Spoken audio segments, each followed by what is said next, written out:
Hi everyone, my name is Vanshika and I welcome you all to this law revision series. अपने पिछले revision को आगे बढ़ाते हुए आज हम लोग इस लेक्चर में अपने इंडियन पार्टनरशिप एक्ट के पार्ट 2 के रिवीजन के बारे में बात करने वाले हैं.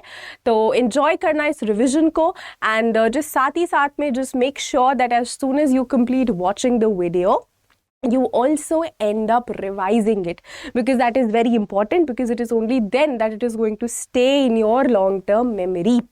इसीलिए प्लीज़ रिवाइज करते रहना और अगले कुछ मिनट मेरे साथ बने रहिए और इस वीडियो को एंजॉय करिए और अपने सारे कॉन्सेप्ट्स को क्रिस्टल क्लियर करिए. So yes, let's just get started. Indian partnership act के बारे में हम लोगों ने लास्ट लेक्चर में देखा था. मैंने इंट्रोडक्शन के बारे में आपको डिटेल्स दी थी, essential requirements, features, formation, types of partnership and rights and duties of partnership. And today हम लोग जहाँ से शुरुआत करेंगे that is the authority and liability towards third parties, right? So देखो, मैंने आप लोगों को ये चीज़ बताई थी that एक पार्टनरशिप में म्यूचुअल एजेंसी का कॉन्सेप्ट होता है, which means that every partner acts as an agent for another partner. Which also means कि कोई भी एक्ट जो कि आपका पार्टनर कर रहा है in his capacity as a partner to the firm, उस एक्ट को लेके वो अपनी फर्म को और अपने बाकी के पार्टनर्स को बाइंड करता है, राइट?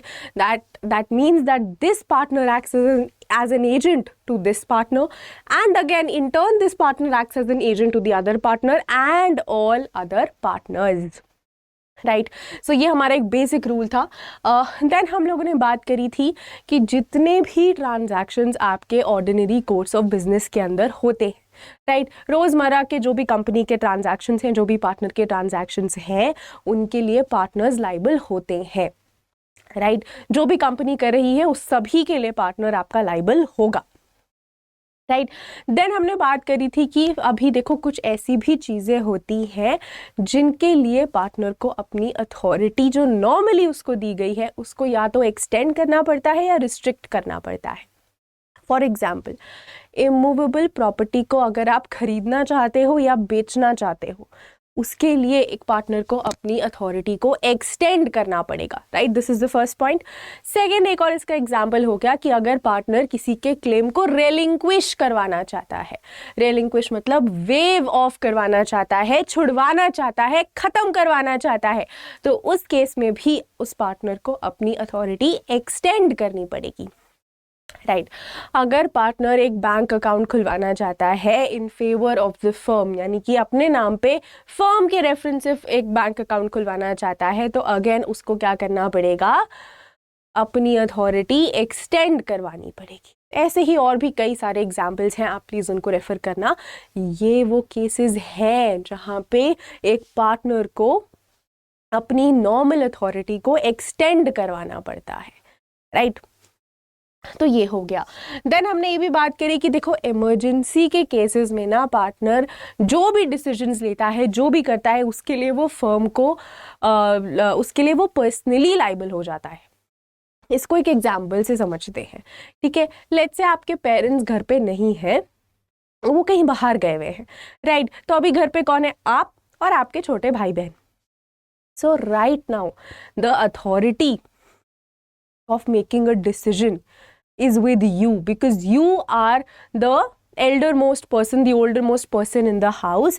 तो सबसे बड़े आप हो, सबसे ज़्यादा अथॉरिटी आपके पास है. तो एक इमरजेंसी सिचुएशन में आप जो भी डिसीजन लोगे वो बाइंड कर जाएगा आप पे और आपकी सिस्टर पे, राइट. तो इसी को हमने बोल दिया दैट इमरजेंसी सिचुएशंस में पार्टनर्स की लाइबिलिटी होती है.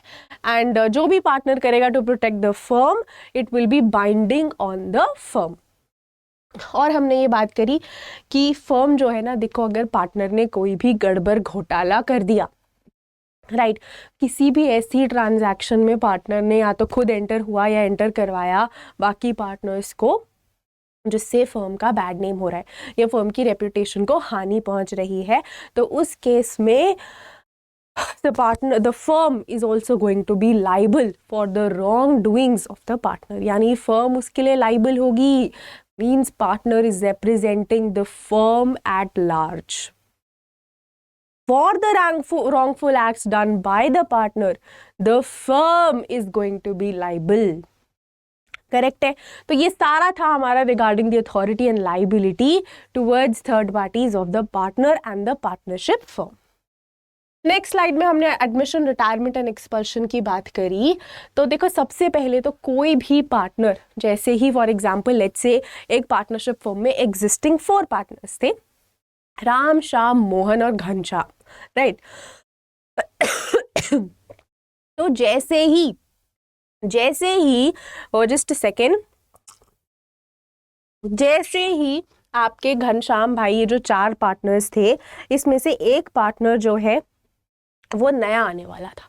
राम, श्याम, मोहन, घनश्याम, एक अली भाई जो थे वो आने वाले थे हमारे पार्टनरशिप फर्म में। तो बिफोर हिज एंट्रेंस आपको सभी का कंसेंट रिक्वायर्ड होगा, यानी कि before the admission of a new partner you require taking consent of the existing partners and all the existing partners. सिर्फ एक से कंसेंट लेने से नहीं होगा, सभी पार्टनर्स का कंसेंट आपको लेना पड़ेगा, करेक्ट।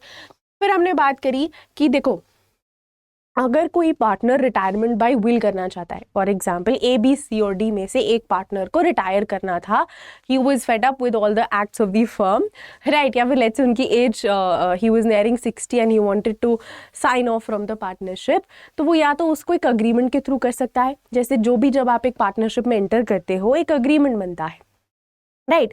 तो उस अग्रीमेंट में ना पहले से ये बातें होती भी है कि आप जो हो इस डेट पे एंटर करोगे, इतने टाइम के लिए पार्टनरशिप होगी, ऐसा होगा, if in case there is an agreement. Although in case of a partnership firm it is not necessary to have to get the partnership firm registered and have different agreements, लेकिन normally practical scenarios में ऐसा होता है, right. तो उस case में क्या होगा, उस केस में आपका पार्टनर जो है उसके पास में पहले से ही ये चीज़ होगी कि वो रिटायर करना चाहता है, तो उसको क्या तो अग्रीमेंट के थ्रू वो रिटायर कर सकता है, जो भी अग्रीमेंट में लिखा है उस प्रोसेस के अकॉर्डिंग वो रिटायर करेगा, या फिर उसको एक नोटिस देना पड़ेगा, राइट। तो ये दोनों ही चीज़ें, एक्सप्रेस एग्रीमेंट और बाय गिविंग अ नोटिस कि मैं जो हूँ बाय विल अपनी मर्जी से रिटायर करना चाहता हूँ, तो इन दोनों प्रोसेस के थ्रू वो पार्टनर रिटायर कर सकता है। नेक्स्ट हमने ये बात करी कि एक पार्टनर जो है अगर वो इनसॉल्वेंट हो जाता है तो उस केस में on the date of adjudication, ठीक है ना, so a partner becomes insolvent and ceases to be one on the date of adjudication, वो पार्टनर ही नहीं रहेगा। इंसॉल्वेंट अगर आप हो तो आपकी पार्टनरशिप में क्या जरूरत है? आप मुझे एक चीज बताओ, if you want to run a business concern, right, then why do you need, if you become insolvent how can you run a partnership concern? आपका तो आप पैसे लगाने के लायक ही नहीं बचो, आप इंसॉल्वेंट हो गए। There are other matters that need to be taken care of first rather than running the partnership firm. Insolvency के केस में आप पार्टनर नहीं रहते हो। नेक्स्ट फिर हमने बात करी दैट एक बार किसी पार्टनर की डेथ हो जाती है, लेट्स से ए, बी, सी और डी में से एक पार्टनर की डी की डेथ हो गई, राइट। अब उसके डेथ के बाद में जो भी उसका एस्टेट है, प्रॉपर्टी है, उसके लिए वो अब लाइबल नहीं है। डेथ हो गई, खत्म हो गया। The existing property, D is not liable. D के जो लीगल रिप्रेजेंटेटिव्स पीछे बचे लोग हैं, they are not liable for the property. समझ में आ गया? एंड ये तो हम बात कर ही चुके हैं कि अगर आपको किसी भी माइनर को एडमिशन करवाना होता है पार्टनरशिप फर्म के अंदर, then first of all he can only be admitted to a partnership firm for the benefits of the partnership, which means कुछ लॉसेस हो रहे हैं, गड़बड़ घोटाला हो रहा है, उस केस में माइनर का कोई भी लाइबिलिटी माइनर के ऊपर नहीं आएगी, which means that he can only be admitted to the profits of the partnership firm and also after unanimous consent by all the partners. जब तक सभी पार्टनर्स का यूनानिमस कंसेंट नहीं होगा माइनर को एज अ पार्टनर रखने के लिए, तब तक partner as a partner minor नहीं आ सकता है उस फर्म के अंदर, करेक्ट है? तो ये सारे हमारे प्रोविजंस थे regarding the admission and retirement and expulsion of the partner.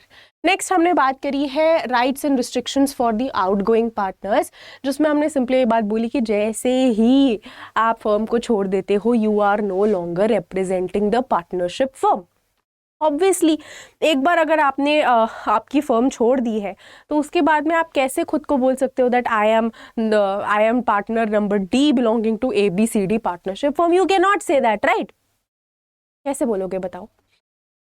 अगर आप उस चीज को छोड़ चुके हो, for example let me give an example, एक भाई थे, उनका नाम था रमेश भाई। रमेश भाई एक बहुत ही बढ़िया ऊंची अच्छी सी कंपनी में जॉब करते थे, राइट? उन्होंने वो जॉब छोड़ दी और छोड़ने के बाद में वो काफ़ी टाइम तक अनएम्प्लॉयड थे।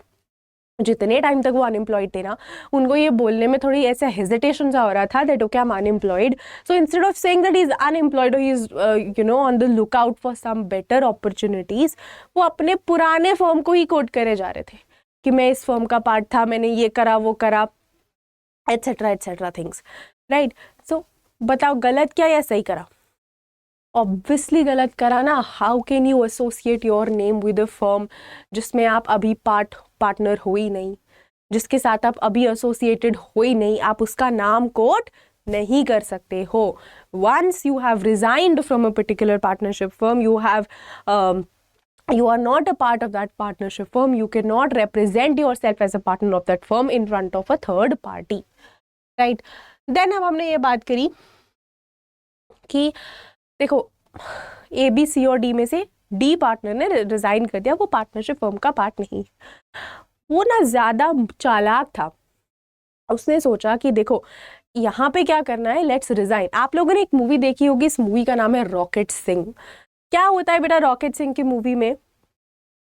रॉकेट सिंह की मूवी में रणबीर कपूर एक ऑफिस का एम्प्लॉय होता है, लेकिन despite being the employee in that particular office, he forms an another office जिसमें वो खुद होता है और उसके बाकी 2-3 उसी ऑफिस के दोस्त होते हैं। यानी कि आप जिस ऑर्गेनाइजेशन का पार्ट हो, उसी ऑर्गेनाइजेशन का पार्ट रहते हुए आपने एक दूसरा ऑफिस फॉर्म कर लिया जिसमें आप लोग आते तो एक दूसरे ऑफिस में हो, लेकिन आप काम अपना कर रहे हो, अपने ऑफिस का कर रहे हो, राइट? अगर आप लोगों ने रॉकेट सिंह मूवी देखी है तो प्लीज़ नीचे कमेंट सेक्शन में बताइए कि क्या हुआ था उस मूवी में, मैं किस रेफरेंस की बात कर रही हूँ, राइट? सो दैट जिन्होंने नहीं भी देखी है उन लोगों को भी ये रेफरेंस से रिलेट हो। तो अगर आप इस तरीके की चीज़ें करते हो, यानी जिस फर्म से आप ओरिजिनली बिलोंग करते थे उससे रिज़ाइन करने के बाद में आप अभी भी उस फर्म के क्लाइंट्स को सोलिसिट कर रहे हो, उनको जाके बोल रहे हो कि अब तुम इस फर्म के पास मत आओ, मेरे पास आओ, मैं तो इस फर्म का पार्ट नहीं हूँ, मैं अब अपना काम शुरू कर रहा हूँ, so rather than going to this firm to get your work done, you come to me and I will get your work done. So if you're doing this kind of a solicitation, then you are in the wrong, right? आप वो चीज़ नहीं कर सकते हो। समझ में आया? Next हमने बात करी कि हाँ, जब तक फाइनल सेटलमेंट नहीं हुआ है ना, तब तक पार्टनर का जितना भी शेयर बनता है वो उसको मिलेगा। अब किसी का हक थोड़ी ना मारने आए हम लोग, राइट? अगर आपका कुछ भी सेटलमेंट बनता है, कुछ भी प्रॉफिट शेयरिंग बनता है, रह गया है, तो वो आपको ज़रूर मिलेगा। ऐसा नहीं है कि उसको कोई मार लेगा, कुछ भी ऐसा, this is nothing like that. Till the final settlement is done, you are going to receive your share of the profits from the partnership firm, right? Then हमने बात करी, हाँ, जितने भी आउटगोइंग पार्टनर्स हैं ना, वो लाइबल रहेंगे for the time that they were in the firm. यानी कि for example A, B, C और D पार्टनर्स थे, D ने छोड़ दी फर्म, तो जब तक D फर्म में था, यहाँ पे D ने फर्म को छोड़ दिया, इससे पहले के एक्ट्स के लिए जो भी D ने करे in his capacity as a partner, उन एक्ट्स के लिए D आज भी लाइबल है और हमेशा रहेगा, राइट? सो डजेंट मैटर कि आपने जो है फर्म छोड़ दी है या कुछ भी ऐसा हुआ है, जब आप उस फर्म का पार्ट थे और उस टाइम पे आपने जितने भी एक्ट्स करे हैं, उन सभी एक्ट्स के लिए you will forever be liable, right? हाँ, agreements can further restrict competition by outgoing partners. यानी कि अगर आप कुछ भी अग्रीमेंट करते हो इन रेस्ट्रेंट ऑफ ट्रेड, तो वो तो हमने वैसे भी कॉन्ट्रैक्ट एक्ट में पढ़ा था दैट वो वॉइड होता है, आपको नहीं करना चाहिए, उस केस में भी आपकी गलती मानी जाएगी। So these were all the rights and restrictions for the partners. हाँ, I hope this is not going very fast since it is a revisionary lecture. So मैं उतना धीरे धीरे कॉन्सेप्ट बिल्डिंग पे फोकस नहीं कर रही हूँ. आई वॉन्ट कि फटाफट से क्रिस्प क्लियर तरीके से आप लोगों को कॉन्सेप्ट्स रिफ्रेश होते जाए, माइंड में बैठते जाए, अलॉन्ग विथ थोड़ा थोड़ा सभी का लॉजिक साथ साथ में देती जा रही हूँ, ताकि एकदम ऐसा आपको ना लगे दैट सब ऊपर से जा रहा है. तो I hope that it is going as per the revision videos concept with slight logics each and everywhere along with the concept as we are revising. I hope it is getting clear to all of you. The next topic is the dissolution of a partnership firm. अब जब भी एक partnership firm का dissolution होता है, ख़त्म होती है वो पार्टनरशिप फर्म, तो क्या होता है? सबसे पहले तो कितने तरीके हैं जिसके थ्रू हमारी पार्टनरशिप फर्म खत्म हो रही है. तो सबसे पहले तो बाय अग्रीमेंट, इसके बारे में तो हमने बात करी ही थी कि जो भी आपके अग्रीमेंट में लिखा है उसके अकॉर्डिंग नॉर्मल प्रोसेस जो भी है, एक तो वो एक आपका नॉर्मल तरीका हो गया for the dissolution of the partnership firm. Right, that is the normal process, that is your dissolution by agreement. समझ में आ गया. नेक्स्ट हमने बोला dissolution by notice. For example अगर पार्टनरशिप फर्म डिसॉल्व हो रही है, खत्म हो रही है, तो आपने उससे पहले प्रायर नोटिस दे दिया कि ठीक है, हाँ सभी पार्टनर्स को, सभी लोगों को कि देखो हम लोग जो है with in the next 6 months हम लोग इस पार्टनरशिप फर्म को डिसॉल्व करने वाले हैं. तो जिसकी जो भी राइट्स हैं, ड्यूटीज़ हैं, जो भी चीज़ें हैं, आप प्लीज़ उन लोगों को, लाइबिलिटीज़ हैं, कुछ भी आपको करना है, रियलाइज़ करनी है, असेट्स को लाइबिलिटीज़ पे ऑफ करनी है, तो वो सब आप कर लेना. राइट. और एक हो गया कॉन्टिंजेंट डिसोल्यूशन, जैसे कि when the dissolution depends on a certain thing. ये चीज़ होगी तो हम डिसॉल्व कर लेंगे, ये चीज़ नहीं होगी तो हम डिसॉल्व नहीं करेंगे. फॉर एग्जाम्पल कोई कोर्ट केस आपका पेंडिंग है, ठीक है, तो उस केस में अगर जो वर्डिक्ट है वो आपके फेवर में नहीं आता है, right, so if the verdict does not come in your favour then you will say that okay in that case हम लोग अपनी फर्म को डिसॉल्व कर लेंगे. तो ये हो गया contingent dissolution. That contingent means when certain thing is dependent on the happening or non-happening of a future uncertain event. Right, this is the contingent dissolution. Next हमने बात करी डिसोल्यूशन थ्रू कोर्ट की, जहाँ पे फिर से हमने बताया अगर कोर्ट नॉर्मली आपको बोल दे, कोर्ट अगर वर्डिक्ट पास कर ले कि भाई डिसोल्यूशन करना है पार्टनरशिप फर्म का, बंद करना है पार्टनरशिप फर्म को, तो करना है. उस केस में कोई कुछ नहीं कर सकता, कोर्ट ने बोला है करना ही पड़ेगा. दादाजी अब्बा जी ने बोला है अब तो डिसॉल्व करनी ही पड़ेगी पार्टनरशिप फर्म को. Compulsory dissolution section 41 separate concept, detail में हम लोग बाद में कर लेंगे. देन ऑल्सो इंसॉल्वेंसी के केस में भी मैंने आपको अभी जैसे बताया था दैट अगर आपका कोई भी एक पार्टनर भी इंसॉल्वेंट हो गया है तो उस केस में पार्टनरशिप फर्म को डिसॉल्व करना पड़ेगा. क्यों? क्योंकि पैसे ही नहीं है. राइट, जब आपके पास में पैसे ही नहीं है तो how can you continue with that commercial activity for which the partnership firm was formed. Right. Next हो गया एक्सपायरी ऑफ टर्म. अगर आपने पार्टनरशिप फर्म को एक पर्टिकुलर टाइम पीरियड के लिए करा था, लेट्स से आपका अग्रीमेंट में ही ये लिखा था कि आप अगले 1 साल के लिए इस पार्टनरशिप फर्म में एंटर कर रहे हो, 6 महीने के लिए एंटर कर रहे हो, तो उस केस में जैसे ही आपका वो टर्म पीरियड खत्म होगा आपको अपनी पार्टनरशिप फर्म को डिसॉल्व करना पड़ेगा. समझ में आ गया.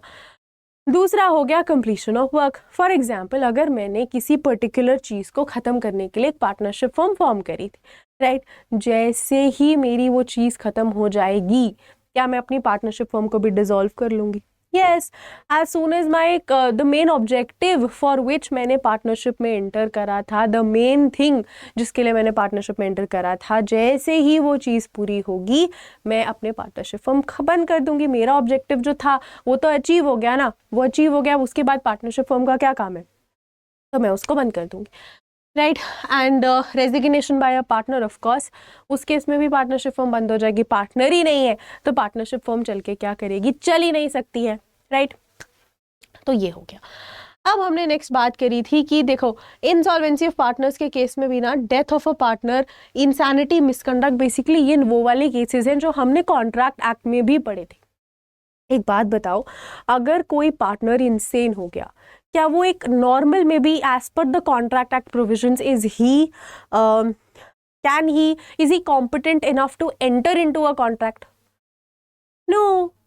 So in the very first lecture of the Contract Act, where we discussed about the essentials of a valid contract, we studied that the person should be of a sane mind. Unsound mind हो, lunatic हो, minor हो, ये सारी और भी बहुत सारे cases, इन सभी केसेस में आप लोग एक कॉन्ट्रैक्ट में एंटर नहीं कर सकते हो.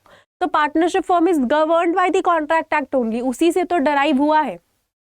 ठीक है, यही तो मैंने आपको part 1 of the revision lecture में बताया था.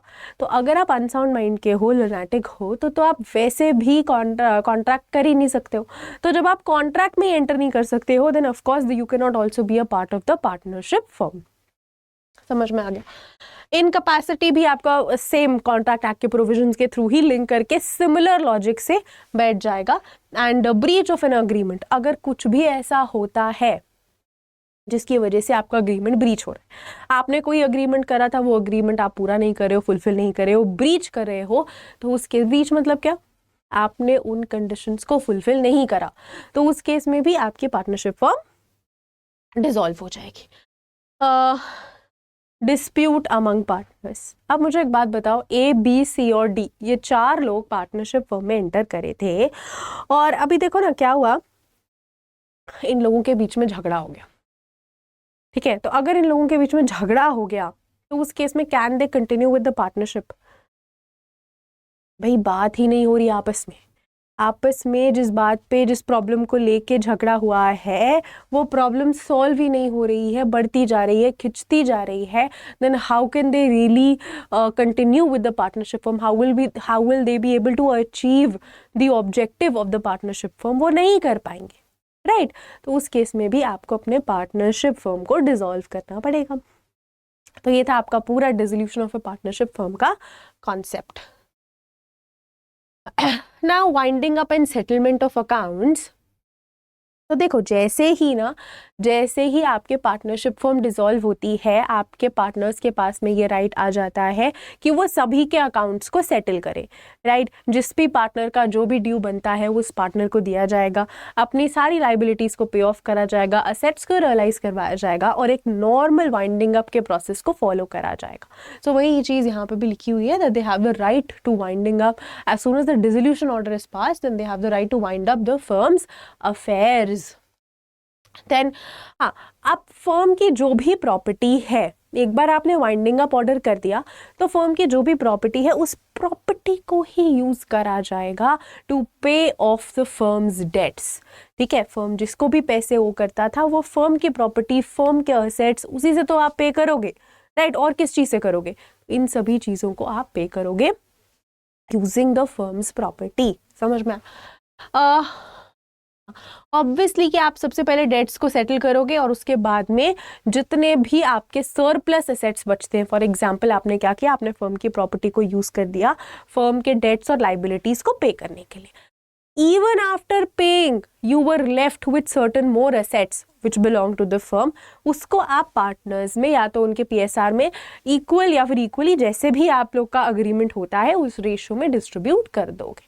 So the remaining assets will be distributed to the partners, right? And personal profits जो है उसको हम लोग सेक्शन 50 में, एक सेपरेट सेक्शन है डिटेल में, वहाँ पे हम लोग पढ़ेंगे. And yes, that was all about your winding up and settlement of accounts. बहुत ही सिंपल नॉर्मल जो भी वाइंडिंग अप का प्रोसेस होता है, उसी तरीके से यहाँ पे भी पार्टनरशिप में हमारा फॉलो होता है. Registration and effects of non registration, मैंने आपको ये चीज़ फर्स्ट लेक्चर में भी बताई थी, दैट क्या एक पार्टनरशिप फर्म को मैंडेटरीली रिक्वायर्ड होता है खुद को रजिस्टर करवाना? No, right. A partnership firm is not mandatorily required, but it is good if you get it registered. Why? क्योंकि अगर आप उसको रजिस्टर नहीं करवाते हो ना, तो आपको उसके कुछ साइड इफेक्ट्स बेयर करने पड़ते हैं. ठीक है, जैसे कि आपको तो कोई और फर्म सू कर सकती है, लेकिन आप किसी और को सू नहीं कर सकते हो, आप किसी और के against legal action case file नहीं कर सकते हो. ठीक है, तो सबसे पहला तो यही डिसएडवांटेज हो गया, राइट. और बताओ और क्या डिसएडवांटेज होगा? देखो, अगर आप बेसिक रजिस्ट्रेशन प्रोसेस फॉलो नहीं कर रहे हो, वैसे रजिस्ट्रेशन अगर आपको करवाना है तो उस केस में क्या क्या जाएगा, आपके फर्म का नाम जाएगा, एड्रेस जाएगा, आपके पार्टनर्स का नाम जाएगा, उनका कैपिटल कंट्रीब्यूशन, वो सारी चीज़ें जो भी एक नॉर्मल पार्टनरशिप फर्म को इनकॉर्पोरेट करने के लिए मैंडेटरी थी, वो सारी चीज़ें आपको रजिस्ट्रेशन में भी रिक्वायर्ड होंगी, राइट। तो ये तो प्रोसेस हो गया जब आप करवा रहे हो। जब आप नहीं करवा रहे हो तो उसके कॉन्सिक्वेंसेस भी आपको बेयर करने पड़ेंगे।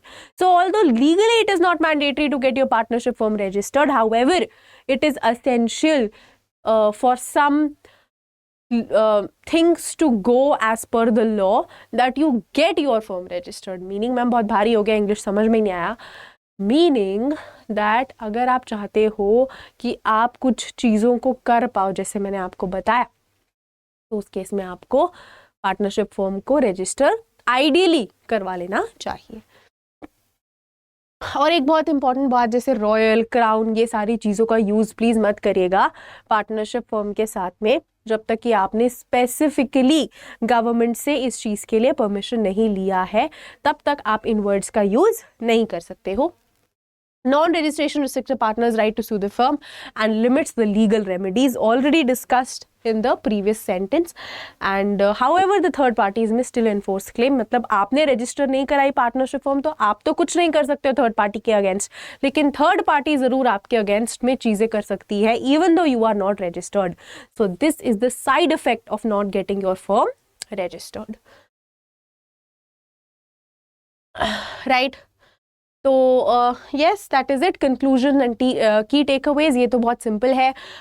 This act works in conjunction with the Indian Contract Act discussed in detail in the very first part of the revision video, and बाकी सेक्शंस का रेफरेंस दिया हुआ है, rights, duties, admission, retirement, dissolution, इन्हीं main चीज़ों के बारे में ये एक्ट आपका डिटेल इन करता है। तो yes, that was about it. Conclusions and की टेकअवेज में भी मैंने एक समराइज्ड फॉर्म में सेक्शन वाइज डिटेल्स दी गई हैं, एंड एफएक्यूज एंड डिस्कशन ये हम लोग आपके एक अलग से सिनेरियो में, एक अलग क्लास में, सेशन में ले लेंगे, जहाँ पे कुछ फ्रीक्वेंटली आस्क्ड क्वेश्चंस को मैं एक बार डिटेल में डिस्कस कर दूँगी, और आपके भी अगर कुछ क्वेरीज हों तो आप मुझे उनको सेपरेटली उसी सेशन में बता सकते हैं।